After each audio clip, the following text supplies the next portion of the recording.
नमस्कार, आप देख रहे हैं सारांश भारत। मैं हूं संतोष कुमार और कैमरामैन उमेश प्रसाद जी के साथ में। और अभी हम हैं यहाँ पे इंजीनियर अजय यादव के साथ, जो कि यादव महासंघ के अध्यक्ष हैं।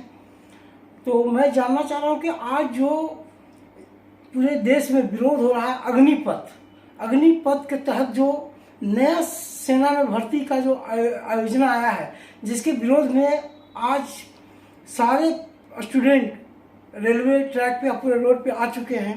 तो मैं सबसे जानना चाहता हूं कि ये कैसे, किस रूप में देखते हैं, इनसे कितने छात्रों को या जो सेना में भर्ती हों उनके फायदे हैं या नुकसान, सर से थोड़ा जानने की कोशिश करते हैं। तो आइए सुनते हैं इंजीनियर अजय यादव सर का। ये देखिए, अग्निपथ जो योजना आई है, उस योजना का लाभ और हानि की बात नहीं है, यह बच्चों के भविष्य की बात है। क्योंकि राजनीति में बहुत लंबे समय तक 1947 से लेकर के आज तक विभिन्न राजनीतिक दलों ने देश में शासन किया है। लेकिन जब से भारतीय जनता पार्टी 2014 में शासन में आई है, तब से जो उनके फैसले हैं, उन फैसलों से देश को भारी नुकसान हुआ है। मेरा कहने का तात्पर्य यह है कि जितने भी फैसले लिए गए, उन फैसलों में चाहे वो नोटबंदी का फैसला हो, चाहे वो CAA NRC का मामला हो, चाहे किसानों के खिलाफ जो कानून आया था उसका फैसला हो, ये सारे फैसले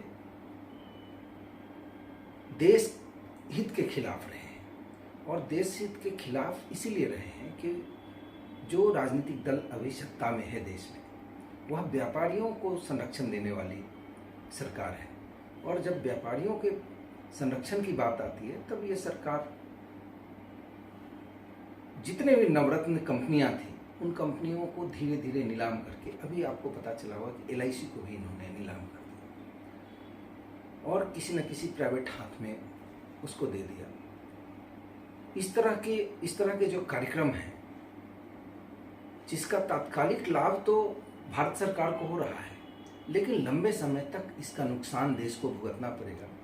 जहाँ तक अग्निपथ की बात है, अग्निपथ भी उसी तरह की एक योजना है, जिस योजना में बच्चों को लग रहा है, या मुझे भी यह लगता है कि आखिर 4 साल बाद बच्चे करेंगे क्या।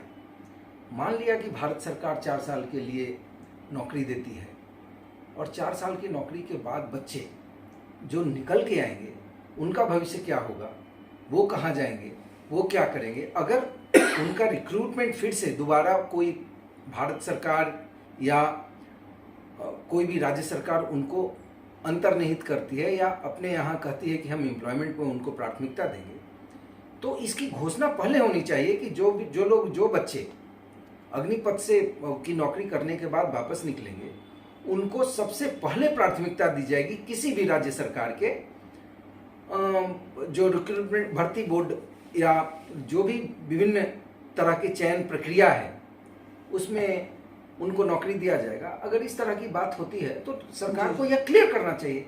सरकार ने कृषि कानून को वापस लिया था। हम आशा करते हैं कि भारत सरकार भी यह जो नया कानून आया है सेना में भर्ती का, इसमें बिना रिक्रूटमेंट में आगे बढ़े, इसको तत्काल सरकार वापस ले। तो बच्चों को आप क्या संदेश देना चाहेंगे? जिस तरह से कल जो है उत्पात मचाया गया, कई ट्रेन की बोगियां और रेल इंजन को जला दिया गया, इस बच्चों को आपके तरफ से क्या संदेश होना चाहिए, किस तरह से उनको प्रदर्शन करना चाहिए? देश की संपत्ति का नुकसान हमारा व्यक्तिगत नुकसान है। हम बच्चों से अपील करते हैं कि आप किसी तरह से देश की संपत्ति का नुकसान नहीं करें। प्रोटेस्ट करने के और भी तरीके हैं। आंदोलन आप अनवरत जारी रखिए। हम चाहते हैं कि आंदोलन आप जारी रखें, लेकिन बिना किसी नुकसान के। इस तरह के तोड़फोड़ और हिंसा से हम सबका नुकसान है, और आपसे इस तरह की अपेक्षा नहीं करते हैं हम।